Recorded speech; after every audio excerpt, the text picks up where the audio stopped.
Back in the old days, we'd sit up on the hill at Thornton Beach with a pair of binoculars and wait till you saw them breaking water, and then you went down and then caught them. But now you're just blind casting the whole beach, looking for different things like that. San Francisco Bay and this coastline was just built for these fish. I mean, the California coast, the Pacific Ocean, one is it's an animal, man.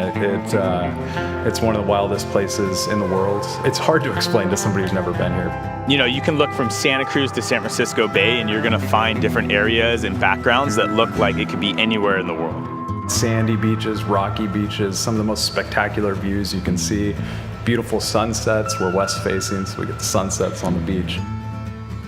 The water is beautiful. Birds, whales, dolphins, striped bass, there's sharks. I mean, we have it all. Salmon, steelhead, redwoods. You drop down into Monterey and Carmel area and you might as well be in Hawaii. It's crystal clear water. Every time I show up north, down south, I'm just in awe of it. It never gets old. It is just easy to fall in love with this part of the coastline.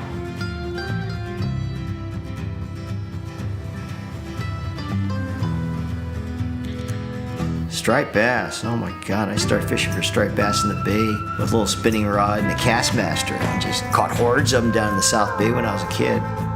Growing up near Santa Cruz, I would go down to the coast and we would bring the boogie boards, the surf fishing rods, kind of the whole deal, and so I've been fishing the coast my whole life. I mean, you get off school and you go down to the bay and catch fish, or you get up on Saturday morning and just go down someplace and catch perch or fish all over the bay. There's a lot of fish back then. You could see schools of bass. There are certain cliffs you can get on and look down in the water. You can see a big purple, dark patch out there. It's either anchovies or 500 or 600 stripers in a school milling around. From thinking of the old days of where we used to see those big schools, that's where we find individuals now. We go out and hunt the same kind of places. But if I didn't know that fish were there in the past, I wouldn't go there. Kind of sad for these guys now that have to go out and just blindly hunt fish. Right when I moved to college, I was like, I'm gonna go figure out this surf thing. But it was like fishing into a washing machine, and it chewed me up and spit me out. You feel a striped bass pull, and it's a whole lot more than a trout can do. Striped bass, they're just like the perfect fly rod fish. I mean, they crush flies. They pull so hard. Fishing streamers, the places they live, the migration.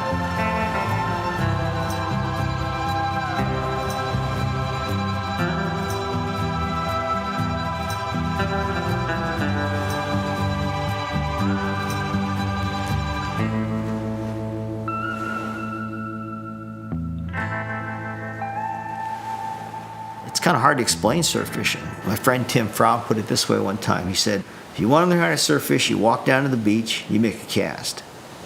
You make a couple more casts, then you take 2 steps, you make another cast, and you just keep going until you find a fish.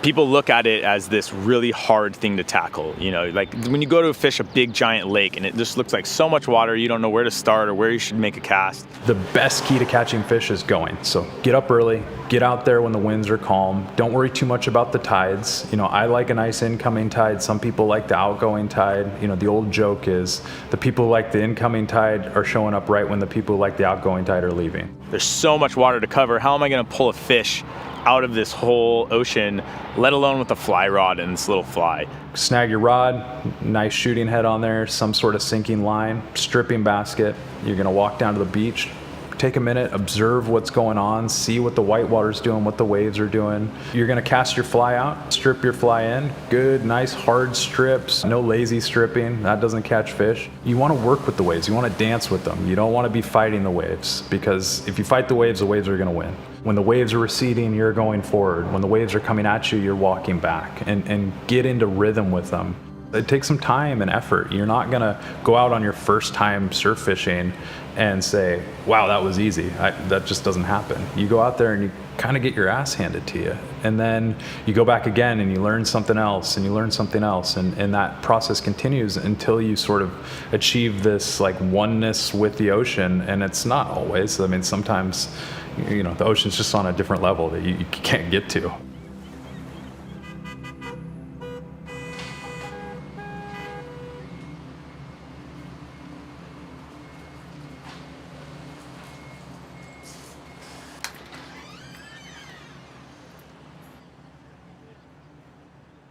What I like about tying the flies is thinking about they're going to be used and they're going to catch fish. And that's what I enjoy. Fly tying and the fact that you can take feathers from something and put it on a hook and end up catching something out of your own imagination and what you've created. I like tying striper flies. I like tying steelhead flies, putting a little spin on some things. I like being able to make something unique.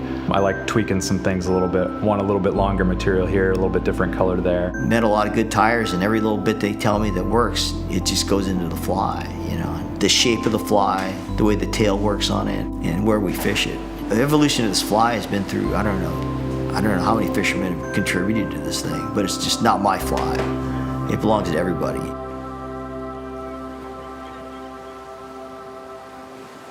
Surf fishing's changed a lot. The gear's not the same. The fish aren't the same. We're not getting the big schools of stripers, so we're not waiting for them to come to us. We have to go to them. So you have to cover miles of surf just to locate individual fish. You're fishing for small schools of fish. And I've seen it change from schools of small fish to schools of large fish, and then schools disappearing. Mostly all the change has been due to water exports in the valley. There was a huge chunk of fish that just disappeared. So the fish that we had got bigger. There were a lot of fish in the 20 and 30 pound range caught in the early 70s, I guess you'd say, because most of the recruitment of small fish had gone down the canal. You could fish the South Tower of the Golden Gate Bridge every day for a week and see 2 or 3 different schools of fish come by. You'd get 5 pounders one day, next day they'd be 10 or 15, and then every once in a while you'll see schools of 30 and 40 pound fish go by. That began to diminish from the 70s on and just kept diminishing. Every 10 years or so, there's a nice surge of fish. Maybe get a nice surf run or get a good run in the bay, but every time it recovers, it's never as good as it was before. I think they're facing the same issues that all fish are facing. I mean, increased temperatures climate-wise, overfishing. Same issues they've had for the last 30 years, 40 years in water exports. Lack of water, loss of spawning area, degradation of the delta. The delta's a nursery, and they grow up in the nursery, and that nursery's getting depleted. I mean, they need clean, cold water just like any other fish, and that's becoming more and more challenging to find. Yeah, it's really tough on the stripers right now. They're facing the issue that, California is the largest agricultural producing state in the country. Not a lot of people know that. We produce about 75% of the produce for the United States. That's at odds with clean, cold water. And so we need to work with that industry and those people to find a balance. And if we can do that, we can live a little bit more harmonious with our wildlife, native or non-native. I mean, they're naturalized. They've been here since the late 1800s, so they're part of the ecosystem now. They trained them from the East Coast over here to create a fishery and an industry in San Francisco Bay. From those first stocks of fish, those are what we're catching today, is from that original train ride. What they didn't realize is San Francisco Bay and this coastline was just built for these fish. The different areas they can hide, the temperatures, the bait fish that are all over, our river structures, the delta, all our waterways here, the stripers basically just maximized and just made home here. And they still have the same mentality they had on the East Coast, to where they will migrate out of the bay, down probably to Monterey, maybe a little south of that, and then right back up and spawn up in our river systems. What am I going to catch today? What's happening down here? Perch, stripers, or whatever? Stripers. Okay. Stripers. They've been nice ones too. There's a lot of, I guess you could say a little bit of politics with stripers, right? It's a love-hate. Like, a lot of people think they don't belong here, and they're affecting a lot of the other fisheries and the native fish that have been here. It's a nuanced topic because striped bass have been here for so long. And if you look at what impacts anadromous species the most, invasive species way down on that list. Without a doubt, striped bass eat native anadromous species, native fish for sure. Yeah, I can see them affecting, they're a very aggressive species that take over a lot of waters, but I think they're here to stay. And I think, being a fisherman, just embracing their presence, and hopefully there's a way, there can be a new balance, like with anything these days. So we can appreciate having the stripers, but also not take away from our native steelhead and salmon. A lot of people want to get rid of striped bass, and we see a huge effort from the water districts because there's all these striped bass anglers who advocate for cold, clean water in the Delta. And so if they're not there advocating for cold, clean water, that's bad for steelhead, that's bad for salmon, and certainly bad for striped bass. But it's good for the water districts because they have less people they need to fight when they want to pull all that water out. I do think they provide some value in creating advocates for clean, cold water here in California.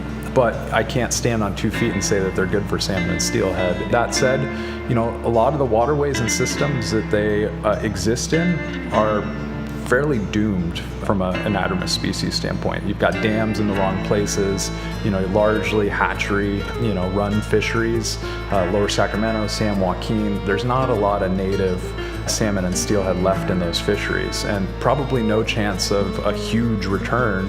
And if there is, then striped bass won't be a problem. If we do have a huge return, we won't have any issues. They're not up in our coastal, pure native, where steelhead and salmon have the most potential. They're not in those systems. There's a lot of other influences with dams and other waterway restrictions. Hopefully we can just come together because the stripers are not going anywhere. The conservation efforts that I think are most important to just everybody out there is just think about your impact. Do our part to make sure we're having as little impact on the fisheries as possible, and also being a good person, just picking up garbage and trying to clean up and things like that. I see that stuff like more as how do we manage ourselves to make the world a better place versus, we could talk about dams getting removed and things like that, but I'm on a board that's what they do, right? That takes 30, 40 people to even scratch the surface on that. But us as individuals, just minimizing our impact as much as possible on the fisheries. Find your local fishery, figure it out, your life will be better.